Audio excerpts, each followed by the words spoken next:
বাংলাদেশের ভিতর এই মণ্ডাবলম্বনে সবচেয়ে বড়, এবং এখানে গতবারও আমি এসেছিলাম।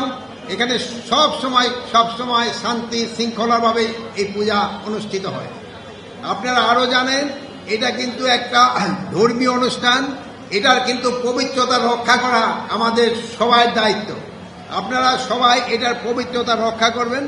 এখানে পুলিশ আছে, আনসার আছে, সশস্ত্র বাহিনী আছে, তারপরে আপনার মহিলাদের মন্ত্রণালয় থেকে আমাদের স্বেচ্ছাসেবক আছেন, সবচেয়ে বেশি আছেন আমাদের পূজা কমিটির স্বেচ্ছাসেবক।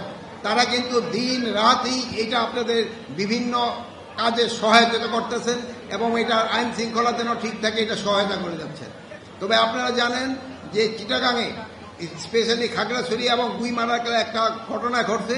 এই ঘটনাটা ঘটার উদ্দেশ্য ছিল যেন এই পূজাটা শান্তিপূর্ণভাবে যেন না হতে পারে। কিছু সংখ্যক সন্ত্রাসী চেষ্টা করছিল যেন এই পূজাটা ভালোভাবে না হয়, কিন্তু সেই সন্ত্রাসীদের যে কর্মকাণ্ড এটা কিন্তু প্রতিহত করে দেওয়া হয়েছে এবং পাহাড়েও পূজা ভালোভাবে হচ্ছে। এই সন্ত্রাসীদের থেকে আপনারা সবাই চেষ্টা করবেন আমাদের এই পূজাটা যেন ভালোভাবে হতে পারে। সন্ত্রাসীরা কিন্তু সব জায়গায় চেষ্টা করবে এবং সন্ত্রাসীদের কিছু মদতদাতা রয়ে গেছে, এরা দেশে বাইরে থেকেও মদতদাতা রয়ে গেছেন। এই মদতদাতাদের থেকেও আপনারা তাদের যে একটা খারাপ ইচ্ছা এটা আপনারা কিন্তু দূর করে দিতে পারবেন।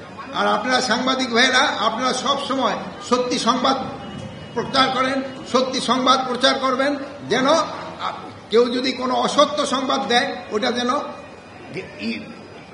কি বলে বন্ধ হয়ে যায় তার, আর ওটা যেন তারা প্রকাশও করতে না পারে, যাচাই না করে যেন। আর কোনো কিছু সংবাদ ভাইয়েরা বলতে যাচাই না করে আপনারা দিবেন না।